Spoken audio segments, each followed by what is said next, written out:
Buying your first home with the finance family. What are the things we'll cover off today? First of all, what do the banks look at? Creditworthiness, income, and your deposit, or guarantors. Great! So how does it work? I'm approved. Now what? At the end, we'll definitely have time to answer any questions you may have. Creditworthiness. Your credit score is one of the most important factors when getting a home loan. Everything you do, good or bad, is now shown on your credit file through something called Common Credit Reporting, or CCR for short. Things like unpaid phone or utility bills, late payments on credit cards, and lots of applications made for debt negatively affect your score. Constantly changing jobs and addresses in between credit applications can also impact your score badly.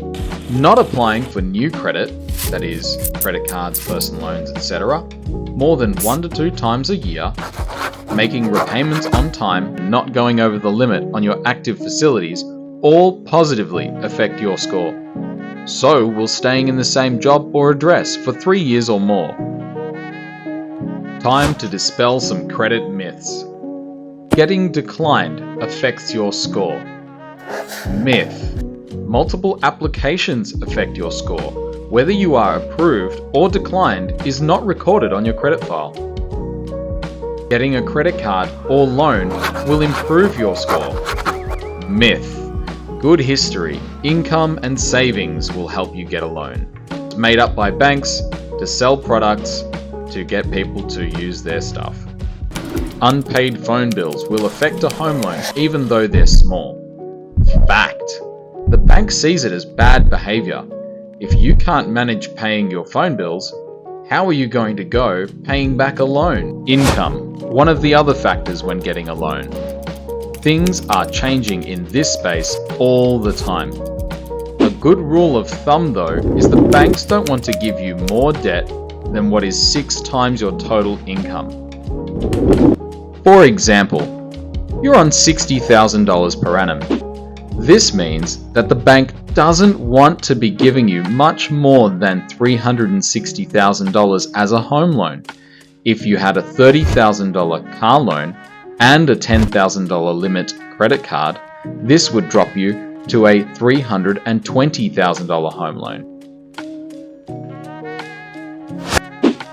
If you're self-employed or a contractor with an ABN, it's harder to get a loan. Myth. As long as you pay your taxes, it's not harder or easier. Revenue, the money that comes in, is not what the banks look at. They look at profit, or your individual tax return. If you brought in $150,000 last financial year, but your taxable income after expenses was $40,000, guess what? The banks will use $40,000. Death and taxes, the 2 unavoidable items.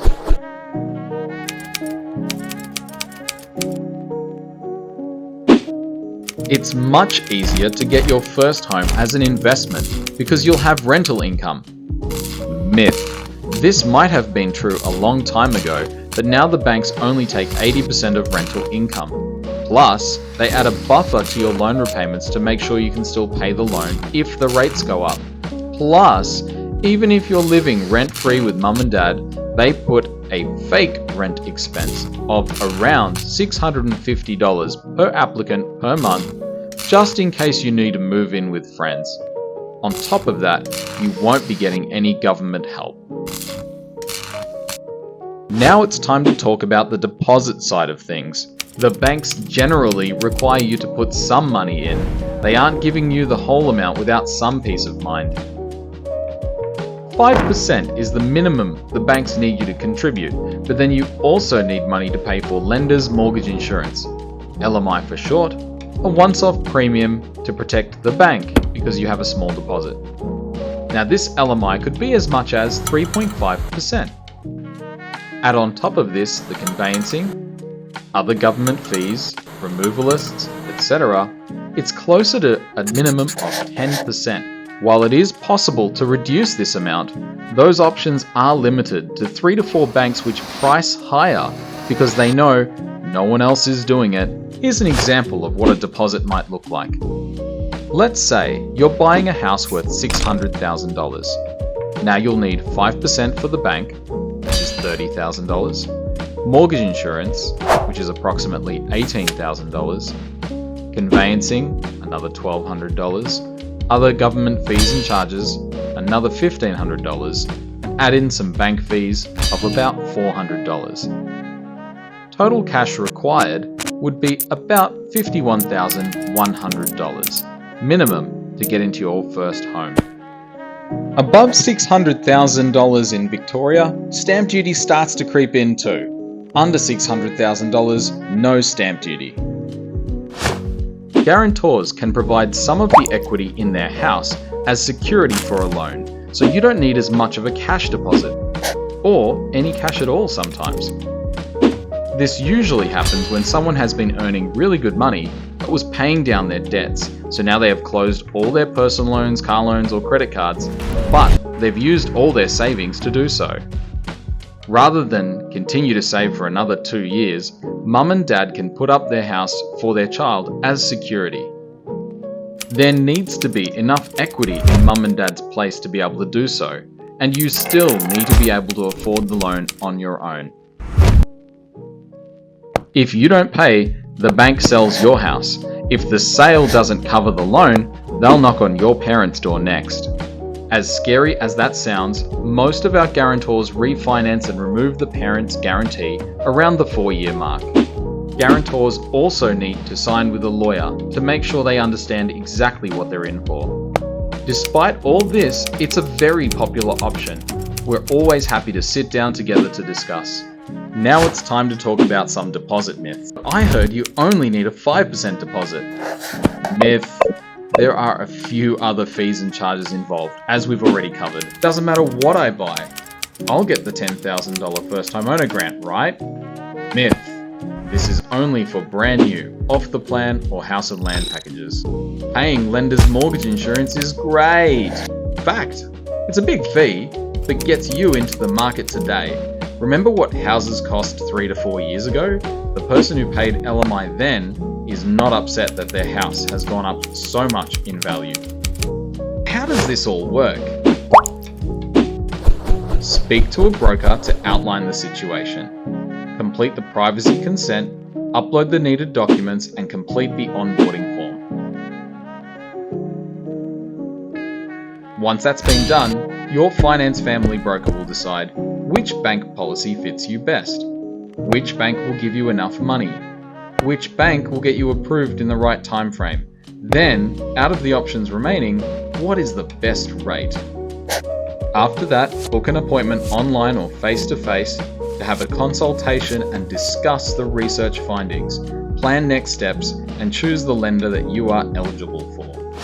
Once you've chosen, lodge your application for a pre-approval. This is like a license to go house hunting, knowing the bank has already looked at your situation and is happy for you to start looking. Talk to your broker about any outstanding conditions, or if they think you can make offers subject to finance, or if you can even make unconditional offers. Great, so I'm pre-approved. Now what? Find a good conveyancer who can look after your purchase. Make an offer on a home in your budget, and if successful, sign a contract. Provide the signed contract to your conveyancer, then also send a copy to your broker, along with your conveyancer's details, so they can upgrade your loan to a formal approval and start working with them on the settlement of the loan. Once outstanding conditions are satisfied and valuation completed, loan contracts will be issued. Now it's time to sign loan documents. Get home insurance noting your bank as the interested party and start planning the move. Please note, government assistance is always changing, and a summary will be provided by the broker on what you may or may not be eligible for. Thank you so much for your time tonight. So now we'd like to open up the floor to questions. We'll try to answer your questions as best as we can, but if we don't get around to everyone's questions, please jump on the website and make a booking with one of our brokers for a one-on-one consultation.